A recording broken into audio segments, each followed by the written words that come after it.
हूँ ज्योति सिंह और आप सभी को मैं प्रणाम करती हूँ। और आज आज जिस तरीके से जनता एकजुट होकर मेरे साथ खड़ी है उसके लिए मैं दिल से आभार प्रकट करती हूँ कि आप लोग मेरे साथ इतनी मजबूती से खड़े हैं।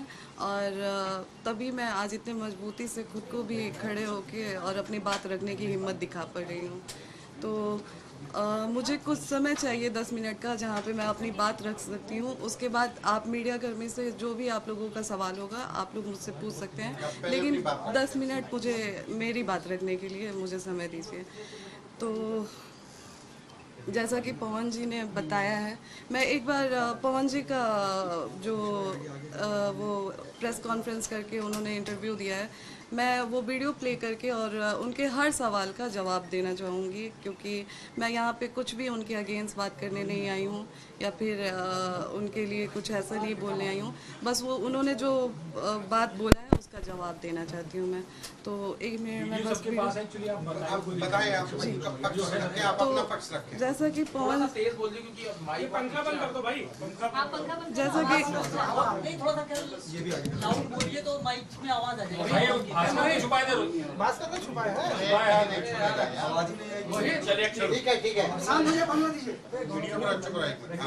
तो जैसा कि आप लोगों को पता है कि 5 तारीख को मैं पवन जी से मिलने उनके आवास पे पहुंची थी। वहाँ पे जब मैं पहुंची तो वहाँ पे कोई पुलिस, जैसा कि उन्होंने बोला था कि पहले से ही पुलिस वहाँ पे उनके भाई द्वारा बोला गया था कि वहाँ पे पहले से ही प्रशासन वहाँ पे थी, तो ऐसा कुछ नहीं था। मैं जब वहाँ पे पहुँची तो पहले हम लोगों ने गार्ड से पूछा तो गार्ड ने ही हमें मना कर दिया कि नहीं, आपको ऊपर जाना अलाउ नहीं है, मना किया गया है। फिर जब हमने उनसे पूछा तो उतनी देर में प्रशासन आती है, प्रशासन द्वारा बोला जाता है कि आप थाने चलिए, थाने बैठ के बात होगी। मैंने बोला कि नहीं, मैं थाना नहीं जाऊंगी। उसका वीडियो है मेरे पास, पहले मैं आप लोगों को वीडियो दिखाती हूँ। जब सुबह मैं जब पहुंची हूँ वहाँ पे, जब प्रशासन आई थी वहाँ का, 3rd नंबर वाला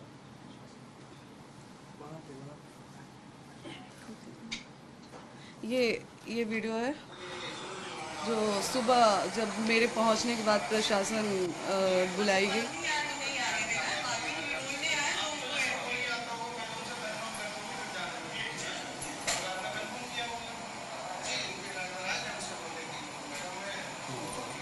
तो वहाँ भी प्रशासन बुला के मेरे साथ बदतमीजी किया गया वहाँ पे भी।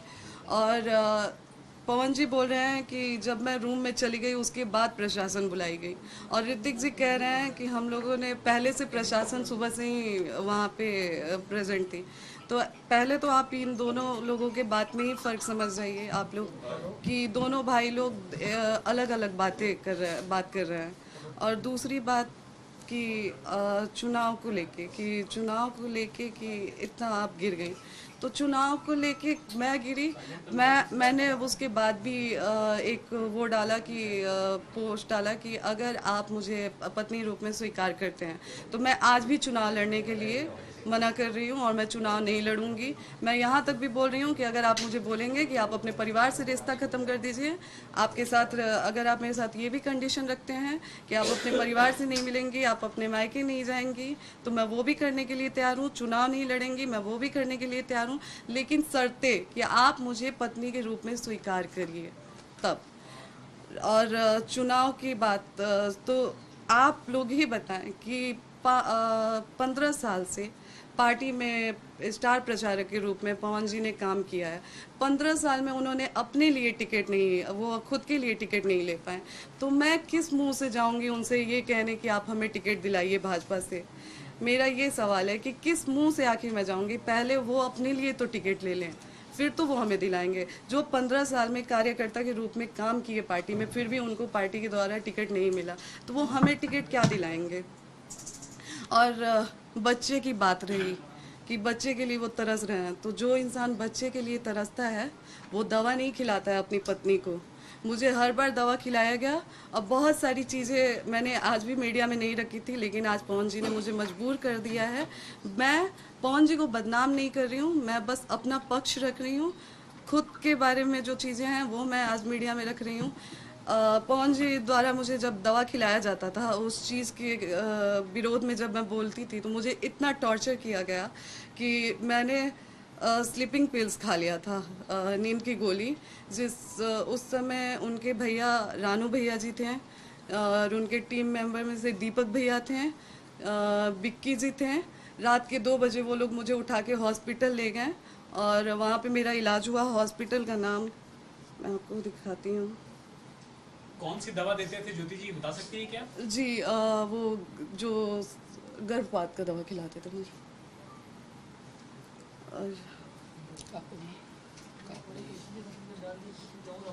अच्छा, आपने एक कंडीशनल जवाब दिया ज्योति जी, अगर मान लीजिए बीजेपी, जेडीयू, आरजेडी कोई आपको अपनी तरफ से टिकट ऑफर करती है तो क्या आप चुनाव लड़ना चाहेंगे? अगर पवन जी पत्नी के रूप में मुझे स्वीकार करते हैं तो मैंने पहले भी बोला है और अभी भी बोल रही हूँ कि मैं चुनाव नहीं लड़ूंगी। और अगर पवन जी मुझे पत्नी के रूप में स्वीकार ही नहीं करते हैं तो आज मैं भी समाज से पूछना चाहूँगी, क्या मुझे जीने का हक नहीं है? अगर पत्नी के रूप में वो मुझे स्वीकार करते ही नहीं है तो मैं कहाँ जाऊँ? क्या मैं अपने लिए खड़ी नहीं हूँ? क्या मैं एक ऐसी औरत बन के रह जाऊँ कि लोग मुझे देख के ये सोचे कि मैं हार गई अपनी चीज़ों से? आज मुझे कई महिलाएं देख के उनको हिम्मत मिल रही है, कई महिलाएं मेरे लिए खड़ी हैं। आप चुनाव लड़ेंगे पवन सिंह के खिलाफ? अगर वो पत्नी, अगर ये मौका मिलता है तो आप चुनाव लड़ना चाहेंगी उनके खिलाफ? आप लड़ेंगे, उनके खिलाफ लड़ेंगी? बात चुनाव की है ही नहीं। देखिए मैं उन्होंने तो पूरा बात चुनाव पे ही डाल दी है। जी, उन्होंने कहा कि चुनाव की वजह से आप एकदम से अगर वो अपनापन पत्नी दिखा के रहे रूप में स्वीकार नहीं करते हैं तो मेरे पास फिर कोई रास्ता ही नहीं है। हैं। चुनाव चुनाव लड़ेंगे? लड़ूंगी जी।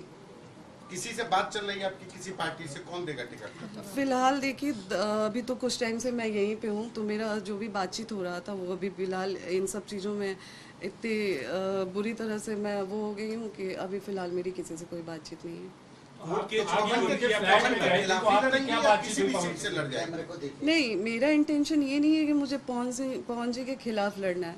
बाकी पार्टी मुझे जहाँ से अगर लड़ाती है या फिर पार्टी टिकट देती है तो फिर जैसा पार्टी का आदेश होता है वैसे ही कौन सी पार्टी? जी, मैंने बोला कि इतने टाइम में मेरी थोड़ी सी पार्टी से संपर्क टूट गई है जहाँ पे बात चल कौन रही पार्टी किस से? पार्टी से संपर्क था? जी मैं अभी उस पार्टी का नाम एक्सपोज नहीं करना चाहती सीट तो कौन सी है? सीट कौन सी है? काराकाट जहाँ से मैंने बोला तो कि जहाँ से पार्टी मुझे मौका देती है वहाँ से मैं चुनाव लड़ूंगी। काराकाट में आपको देखा गया है ना लगातार जनता से संपर्क करते हुए, तो क्या वो सीट आप सबसे ज्यादा प्रेफर कर रही हैं? जी बिल्कुल, मैं जहाँ पे बैठी हूँ वहाँ पे मैंने काराकाट के लिए ही मांग की है, क्योंकि लोकसभा चुनाव में पवन जी जब लोकसभा चुनाव लड़े थे उसके बाद पवन जी एक भी बार वहाँ पे नहीं गए। लोगों की उम्मीद, जो 2,75,000 लोगों ने उनको वोट दिया था, उन लोगों की भी इमोशंस के साथ खिलवाड़ हुआ। और आप मुझे ब्लेम किया जा रहा है कि आप राजनीति के लिए ये सब कर रही हैं। राजनीति के लिए तो आप इतने गिर चुके हैं कि आज आप जो 2,75,000 लोगों ने आपको वोट दिया है आप उनके भी नहीं हुए। आप अपनी पत्नी का तो छोड़ दिए, आप तो किसी के नहीं हुए। तो चुनाव के लिए राजनीति के लिए मैं गिर रही हूँ या आप गिर रहे हैं? आप दोनों में दूरियां क्यों बनी?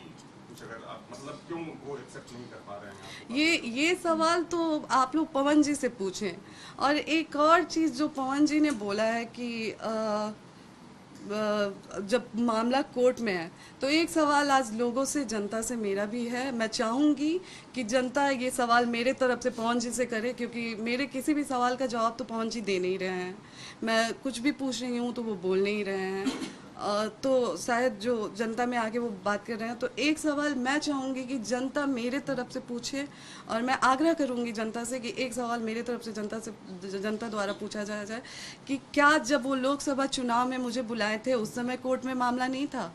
क्या जब दोबारा मेरे मांग में सिंदूर डाला गया उस समय कोर्ट में मामला नहीं था? क्या दोबारा जब पति पत्नी की तरह मुझे रखा गया उस समय चुनाव में मामला नहीं था? क्या जब लोकसभा चुनाव से पहले पवन जी मुझे अपने फ्लैट पे लेके गए उस समय कोर्ट में मामला नहीं था? क्या जब दोबारा पवन जी चुनाव के बाद मुझे 20 दिन 25 दिन लाके अपने घर में रखे हैं उस समय कोर्ट में मामला नहीं था? और रही बात पति को याद करने की, आज मैं पति को याद कर रही हूँ, तो मैं आज से उनसे संपर्क करने की कोशिश नहीं कर रही हूँ। मैं बहुत पहले से संपर्क करने की कोशिश कर रही हूँ, लेकिन कभी उनके भाई द्वारा दुत्कार दिया जाता है, कभी उनके उनकी फैमिली से भी मैं कांटेक्ट, पवन जी से मेरी बात होती नहीं है, पवन जी मेरा फ़ोन उठाते नहीं है, और मैं किसी और से बात करने की कोशिश करती हूँ तो वो लोग मुझसे इस तरीके से बात करते हैं। मैंने कई बार कोशिश किया था बात करने की पवन जी से, आज से नहीं, बहुत टाइम से मैं कोशिश कर रही हूँ, लेकिन पवन जी मुझसे बात नहीं करते थे। और ये रहा मतलब आप लगातार उनसे संपर्क जी करना चाह रही जी हैं। जी, ये गलत बात है कि मैं चुनाव के टाइम उनसे संपर्क करने की कोशिश कर रही थी। मैं बहुत टाइम से उनसे बात करने की, हाँ, जब लोकसभा चुनाव के पहले हमारी कोई बातचीत नहीं थी, उस समय मैं भी संतुष्ट हो गई थी कि पवन जी ने मुझ पे डाइवोर्स फाइल कर दिया है। और पहले तो मैं ये क्लियर कर दूं लोगों से कि डाइवोर्स हमारी तरफ से नहीं फाइल हुआ है, डाइवोर्स पवन जी की तरफ से फाइल किया गया है। डाइवोर्स का केस पहले पवन जी ने डाला है, हमारी तरफ से नहीं हुआ। हमारी तरफ से शुरू से ही मैं लगी थी कि अपना रिश्ता बचा लूँ। हाँ, जब डाइवोर्स फाइल हुआ था तो मैं मुझे भी हो गया कि चलो, मैं उस समय शांत हो गई कि उन्होंने डाइवोर्स फाइल कर दिया, वो नहीं रखना चाहते हैं, तो कब तक मैं ये चीज़ों को वो करूँ, कब तक मैं झेलूँ, तो मैं शांत हो गई थी। लेकिन दोबारा जब ये लोकसभा चुनाव में बुला के मुझे यूज किया गया, मेरे मांग में सिंदूर भरा गया, तो क्या मेरा कोई मान सम्मान नहीं है? क्या औरत की कोई इज्जत नहीं है? क्या औरत सिर्फ एक इस्तेमाल की चीज़ बन के रह गई आज समाज के लिए, कि जब आपको ज़रूरत पड़ेगा आप औरत को बुलाएंगे, मांग में सिंदूर डालेंगे, पति पत्नी का संबंध बनाएंगे और फिर चुनाव के बाद फिर छोड़ देंगे ये कह के कि कोर्ट में मामला है? ये कहाँ से इंसाफ है और ये कहाँ का इंसाफ है? आज पवन जी कह रहे हैं चुनाव के टाइम, तो छोड़े तो आप भी थे हमको चुनाव से पहले, तो फिर चुनाव के टाइम आपने क्यों याद किया? राजनीति के लिए मैं गिरी हुई हूँ या आप कर रहे हैं काम? और रिकॉर्डिंग, एक सेकंड बस, एक रिकॉर्डिंग इनके, मैं उनके घर पे जब जाने की बात करती थी तो ये उनके भैया रानू जी हैं, उनका ये भैया, ये अम्मा क्या स्टेटमेंट दी है बताइए तो? क्या चीज? कि पैसे पूछे हैं लोग कि ज्योति क्यों नहीं आई, तो बोली हैं कि पैसे, ज्योति को बस पैसा लेना था। पैसा लेके कितना पैसा दिए हैं लोग हमको? कब बोलोगे? कल रात में कहा? हाँ, कितना पैसा आप बताइए कि इलेक्शन में कितना पैसा हमको दिया गया था? गाड़ी की बात है तो गाड़ी हम मांगे थे, कहीं दिखा दे पवन सिंह की हम उनसे गाड़ी मांगे हैं? वही तो बात हम एक और चीज बताइए भैया, चलिए आप समझदार है ना, आप बताइए कि जब तक मैं पवन सिंह की वाइफ हूँ, क्या पूरा पवन सिंह का मेरा नहीं है? आज अगर घरों पे हम आगे रहना चाहे तो कोई हमको निकाल देगा? अब तू क्या करबो ना करबो हम क्या जानते हैं भाई, लेकिन जब कोर्ट में तलाक के केस चलता है तो कोर्ट में भैया सुनिए, वकील हक नहीं किया जावे क्या? अरे भैया आपसे बात, अरे पागल, हम जो तू कहते हो तुम कहते हैं, कानून में कोई ऐसा नियम ही नहीं है। बात हम कह रहे हैं भैया, नहीं, कानून में कोई ऐसा नियम नहीं है। यही नियम है कि जब तक तलाक नहीं होता है तब तक आप जाके अपने नहीं, पति जब के घर कोर्ट पे में जब तलाक के केस हम चल आ रहा जाए है, भैया, हम आ जाए, आप लोग रोक लेंगे हमको? आइए, हम आ जाए, रोक लेंगे हमको? हाँ आइए, ठीक है, आप रोक लेंगे ना हमको? अरे मैं धारा ना यार, फालतू मत बोलो धारा। ज्योति इतना काम मत हमारे से मत करो, ठीक है ना? फोन मत काटिए आप क्यों नहीं काटे हैं? क्यों काटे?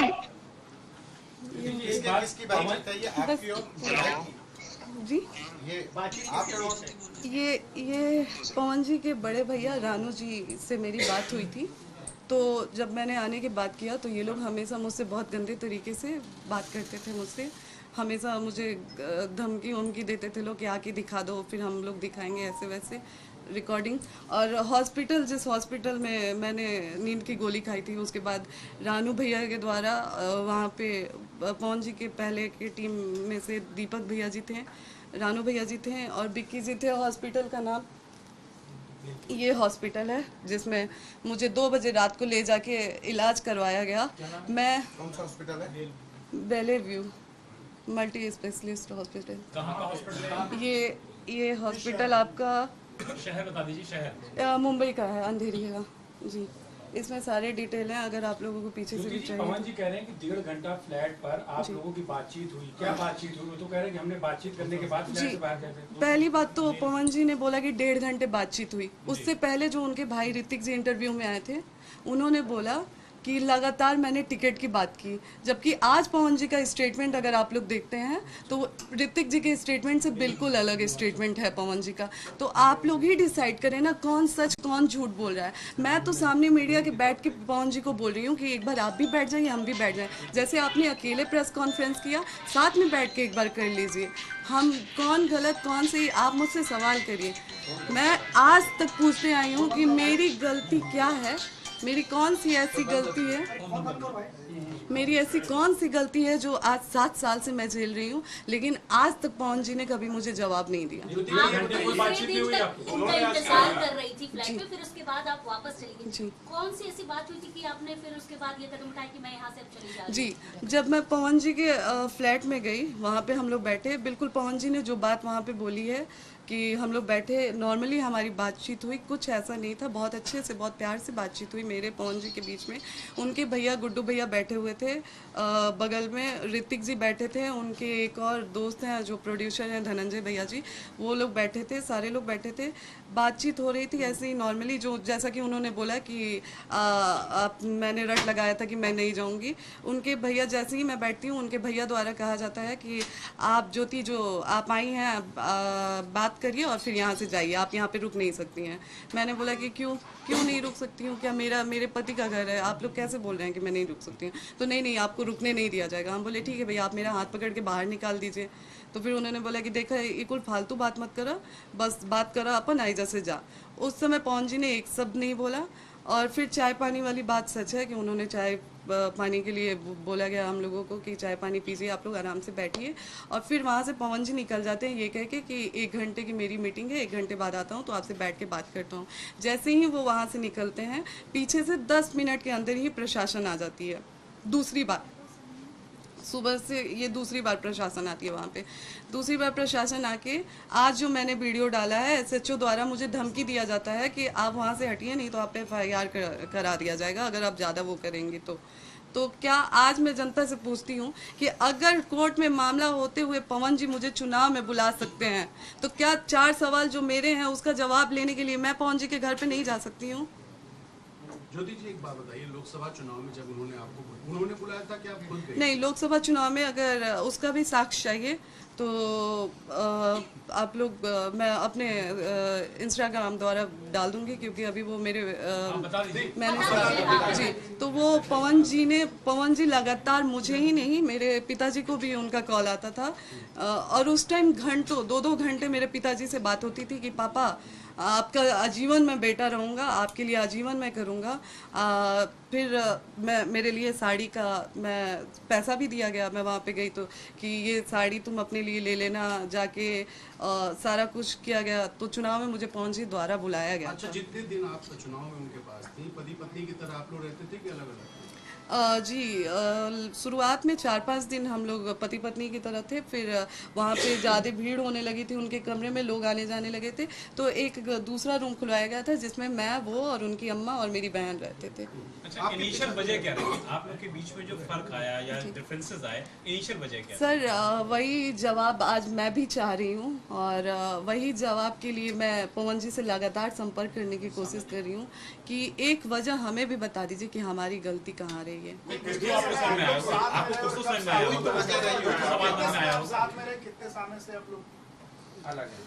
जी, हम लोग लगभग 1.5 से 2 साल साथ में रहे हैं।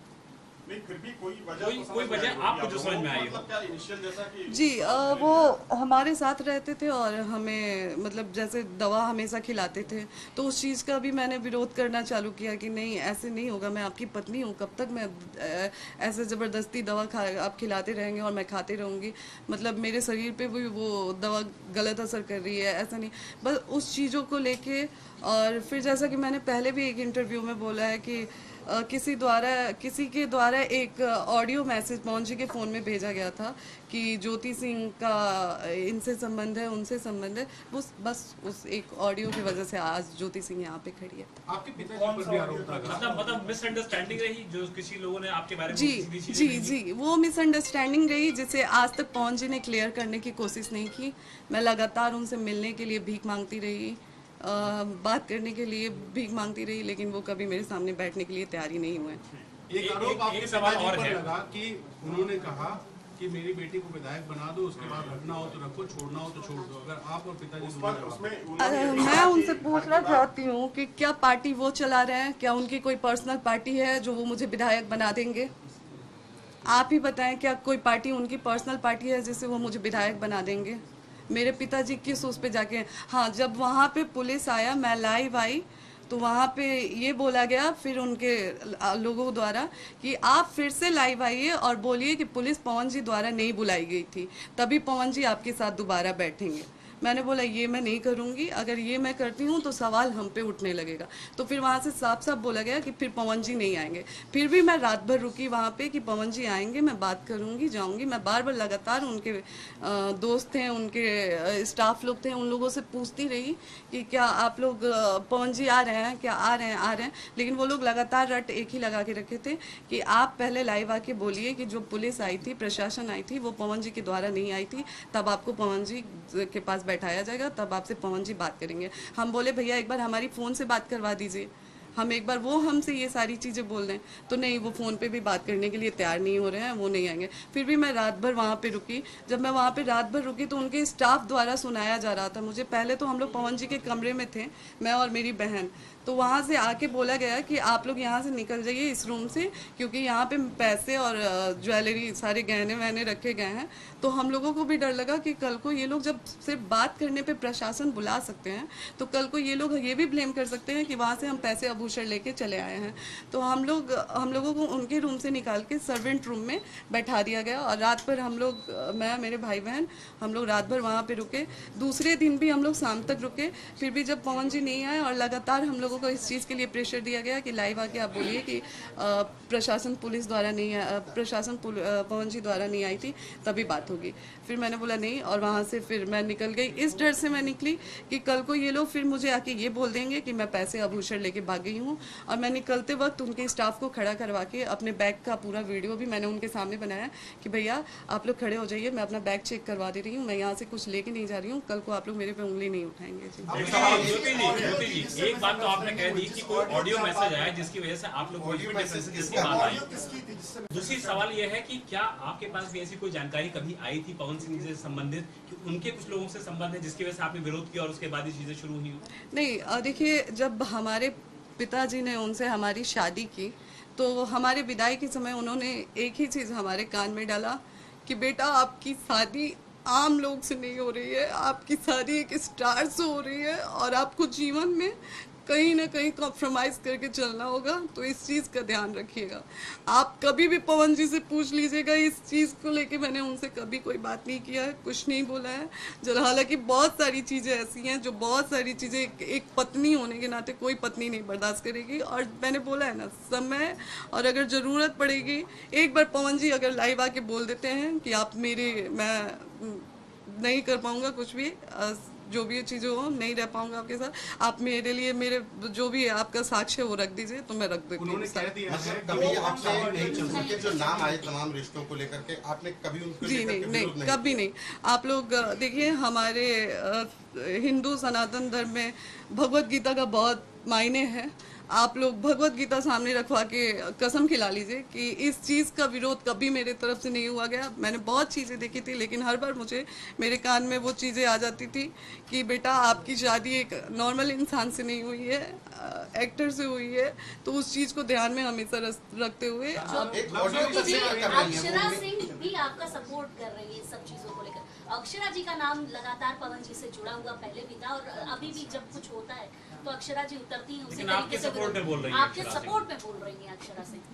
खेसारी लाल जी, मैं इसके लिए बहुत आभार प्रकट करूंगी जो लोग भी मेरे, लेकिन दर्द वो अपनी तरीके से बयां कर रही है कि उनका जो दर्द है वो मेरा भी दर्द रहा है। बिल्कुल देखिए, चूँकि मैं जब वो पवन जी के साथ रही हैं तो मुझे शादी के बाद तो कुछ महीने बाद वो दोनों लोग अलग हो गए थे। हाँ, शादी के कुछ टाइम बाद तक भी वो लोग साथ में रहे थे, लेकिन शादी के बाद कुछ टाइम बाद वो लोग अलग हो गए थे। तो उनका क्या रहा है क्या नहीं रहा है मुझे नहीं पता है, लेकिन हाँ, मैं इतना ज़रूर बोलूँगी कि एक महिला के साथ तो चीज़ें हुई नहीं है। यहाँ पे कई महिलाओं की बात आती है और कई महिलाओं ने सवाल उठाया है पवन जी पे। तो हो सकता है कि जो मैंने झेला है उन्होंने भी झेला है।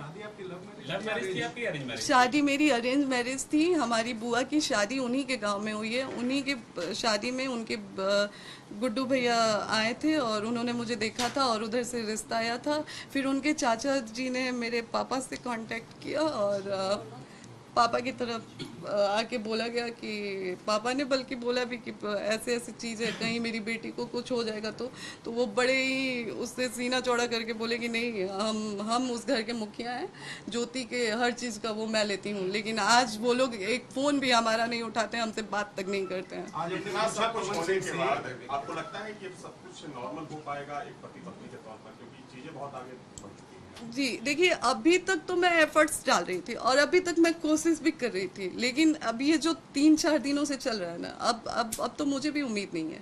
और अब मुझे नहीं उम्मीद है, इसीलिए आज मैंने प्रेस कॉन्फ्रेंस कह दिया कि वो आपके साथ नहीं रहेंगे और कोई गुंजाइश नहीं। आपका स्टेप क्या होगा, नेक्स्ट स्टेप क्या होगा? अगर आपको कोई ऐसा मौका मिलता है कि आप जा सकते हैं, तो क्या आप जाएंगी पवन सिंह के साथ या स्टेप आउट करेंगे? मैं बिल्कुल, मैंने शुरू से अपने तरफ से अपना रिश्ता बचाने की कोशिश किया है। मैंने अपने पापा की इज्जत रखने की, मैं उस परिवार की भी इज्जत रखने की कोशिश की हूँ, लेकिन अब जब वो नहीं रहना चाहते हैं तो फिर मैं ज़बरदस्ती कब तक कर सकती हूँ? ज्योति जी, यही हम लोग का सवाल है कि नेक्स्ट स्टेप अब आपका क्या होगा? देखिए, अभी फ़िलहाल मुझे खुद भी कुछ नहीं समझ में आ रहा है, क्योंकि मैं उनसे बस यहाँ पे बात करने आई थी, एक नॉर्मल सी बात, 4 सवाल का जवाब।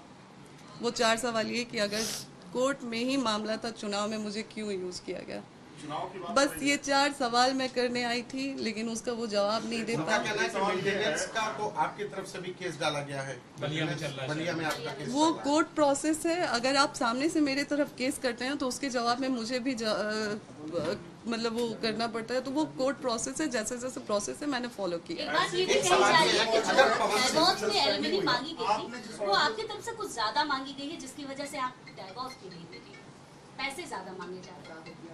मैं आप लोगों को बता दूं कि आज 7 साल से डाइवोर्स का 6 साल से डाइवोर्स का केस 5 साल से चल रहा है।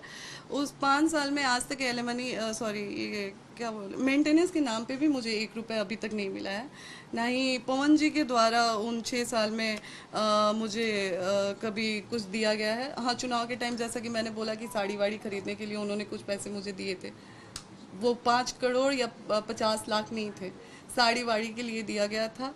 अब शायद उस पैसे की अगर जिक्र होती है कि चुनाव में मैं पैसे लेके गई थी, तो एक बार पवन जी से ही आप लोग पूछ ले कि कोई पैसा नहीं अभी तक मिला? जी नहीं, मुझे मेंटेनेंस नहीं। बातें चल रही हैं बिहार इलेक्शन में कि आरजेडी चाहती है कि आपको डेहरी आंसू की सीट, कुछ ऐसी कुछ बातचीत हुई है क्या आरजेडी से? डेहरी आंसू पर्टिकुलर सीट को लेकर से जी देखिए, मैं साल भर से क्षेत्र में मेहनत कर रही थी, और जैसा कि सबको पता है कि मैं पार्टी के संपर्क में थी, तो बातचीत हमारी हुई थी। हाँ बिल्कुल, मैं पूरी कोशिश कर रही थी कि से बात हो रही थी आपकी? नहीं जी, मेरी उनसे डायरेक्ट बातचीत नहीं हुई थी, लेकिन पार्टी के लोगों से हमारी बातचीत थी जी। अच्छा, जिस ऑडियो का जिक्र कर रही हैं जिससे चीजें खराब हुई, वो ऑडियो क्या थी जिसके बाद ये दिक्कत हुई? आप जिस ऑडियो का जिक्र, किसकी ऑडियो थी? मेल थी, फीमेल थी? वो उसमें उस ऑडियो में एक मेल की आवाज़ थी। वो कौन थे मैं ये नहीं जानती हूँ, लेकिन हाँ ये साफ था कि किसी द्वारा वो करवाया गया है। अब किसके द्वारा ये करवाया गया था मुझे नहीं पता है, ये पवन जी बेहतर जानते हैं। उस ऑडियो में ऐसे मतलब था कि ज्योति सिंह के कई सारे लड़कों के साथ अफेयर हैं, ये है वो है जी, इसी वजह से आज ये सारी चीज़। अच्छा, इस दौरान जब 2018 में शादी हुई, 1 महीने के बाद भी दिक्कतें होनी, जैसा कि इंटरव्यूज में आपके फादर ने कहा है कि दिक्कतें शुरू हो गई थी, तो क्या आपके साथ कभी मारपीट भी हुई? जी नहीं, मारपीट नहीं हुआ था, लेकिन टॉर्चर बहुत किया जाता था। जैसे कभी मैं बहुत सारी चीज़ों से परेशान होकर बालकनी में खड़े होंगी, तो वहाँ पे बोला जाता था कि कूद के मर जाओ। अगर इतनी ही परेशान हो हर चीज़ से तो मर क्यों नहीं जाती हो? थोड़ी देर का दर्द होगा, फिर सोचो हर चीज़ से तुमको आराम मिलेगा। तो इन सब चीज़ों को इतना मेरे दिमाग में बैठा दिया गया था कि एक टाइम मैंने 25 गोली नींद की गोली खा ली थी 2 बजे रात को, जो कि अभी मैंने बताया, तो उनके भैया और दीपक भैया जी और बिक्की जी के द्वारा मुझे ले जाया गया था हॉस्पिटल। पवन सिंह कहते थे आपसे कूदने की बात की, कूद के मर क्यों नहीं जाती है, पवन सिंह कहते थे? जी जी। उनकी माँ से कैसे रिश्ते आपके थे? क्योंकि उनकी माँ सबसे ज्यादा अपने बेटे को मानती है और बेटा भी उसी तरीके से अपनी माँ को मानता है। जी, पहले भी हमने इंटरव्यू में बोला था कि जब तक हम वहाँ पे थे उनकी माँ से मेरा बहुत अच्छा था। अम्मा बहुत ख्याल रखती थी मेरा, बहुत प्यार से रखती थी मुझे। तो उनके लिए आज भी मेरे मन में कोई शिकायत नहीं है, क्योंकि वो एक बेटी की तरह मुझे प्यार दी है जब मैं अपने ससुराल में थी। तो नहीं, अभी के टाइम में उनके फ़ोन में मेरा नंबर क्या ब्लैकलिस्ट कभी में। उन्होंने आपसे बातचीत में कहा हो कि ये सारी जो चीजें चल रही है ये ना हो, तुम वापस आ जाओ? नहीं नहीं। ऐसा कुछ पवन सिंह चुनाव लड़ेंगे और आपको टिकट नहीं मिलता है, तो क्या आप उनके क्षेत्र में जाकर के आरजेडी के लिए प्रचार करेंगे जहाँ से चुनाव लड़ेंगे? अगर पार्टी बोलती है तो पार्टी बोलती है तो देखिए, अभी ऐसा कुछ मैंने नहीं सोचा है। वो अगर आने वाले समय में मैं डिसाइड करूंगी कि क्या कैसे क्या होना है, तो वो आने वाले समय में। आप चाहती हैं कि पवन सिंह विधायक हो जाएं, टिकट मिले उनको विधायक हो जाएं?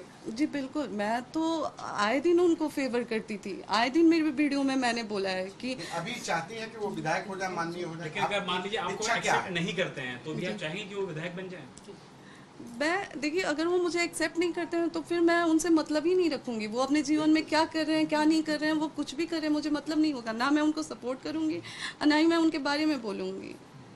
श्वेता जी, 2-4 नामों का जिक्र आपने लाइव वीडियो में लिया है, धनंजय सिंह, सुबीर सिंह, उसके अलावा करणी सेना का भी जिक्र कहीं ना कहीं आपकी चीजों में आया है। ये लोग आपके साथ किस तरीके से सपोर्ट में, क्या इनसे बातचीत हुई है? क्योंकि धनंजय सिंह और पवन जी का रिश्ता माना जाता है कि बहुत अच्छा है। देखिए, अभी तक तो कोई बातचीत नहीं हुई है मेरी। बस मैंने रिक्वेस्ट किया था कि मैं भी समाज की बेटी हूँ और मुझे भी मेरा अधिकार मिलना चाहिए। मैं बस आज एक समाज से ये पूछना चाहती हूँ कि क्या आज महिला सिर्फ यूज होने के लिए रह गई है? क्या सिर्फ महिलाओं को लाइए, इस्तेमाल करिए और फिर छोड़ दिया जाए? क्या महिलाओं के भावनाओं की कोई कदर नहीं है? मुझे बस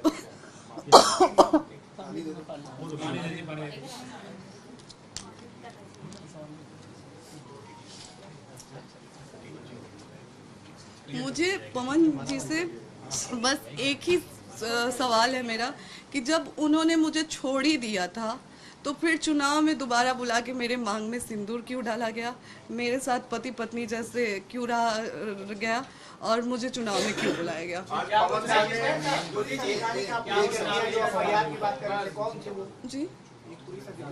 जी, उनका नाम उपेंद्र सिंह था ना शायद। उनका नाम उपेंद्र सिंह था, जो मुझे धमकी दे रहे थे कि वो मुझे धमकी दे रहे थे। आज मैंने इंस्टाग्राम पे वो वीडियो भी डाला है। उनके द्वारा मुझे धमकी दिया जा रहा था कि अगर आप नहीं आती हैं तो आप पे FIR कर दिया जाएगा।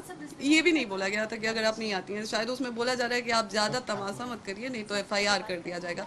तो मैं पूछती हूँ कि पवन जी, कोर्ट में मामला होते हुए पवन जी अगर मुझे अपने चुनाव प्रचार के लिए बुला सकते हैं तो क्या 4 सवाल के जवाब पाने के लिए मैं अपने पति के घर नहीं जा सकती हूँ? क्या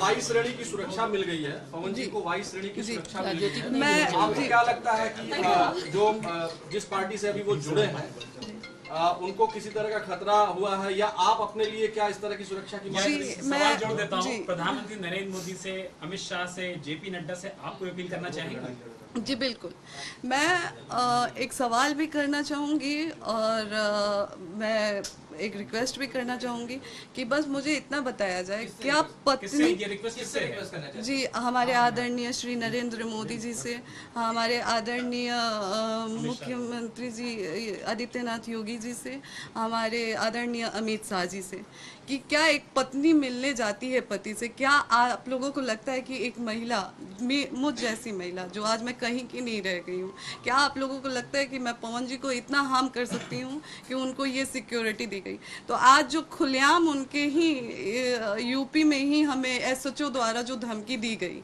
FIR की और ऐसे हमारे साथ बिहेव किया गया, क्या हमारी सुरक्षा का क्या है? जो पवन जी के फैन द्वारा आए दिन मुझे धमकी मिलता रहता है, तो फिर हमारी सुरक्षा का क्या है? क्या एक पत्नी से उन्हें इतना खतरा हो गया कि उनको सुरक्षा दी गई? तो आज एक औरत होके जो मैं लड़ रही हूँ अपनी लड़ाई, तो हमारी सुरक्षा का क्या है? यूपी की बेटी हूँ मैं, क्या यही बेटी का मान सम्मान है? ठीक है, थैंक यू।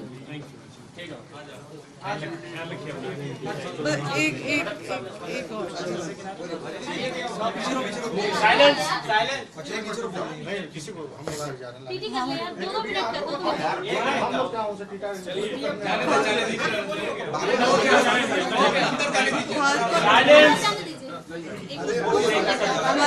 आदरणीय श्री नरेंद्र मोदी जी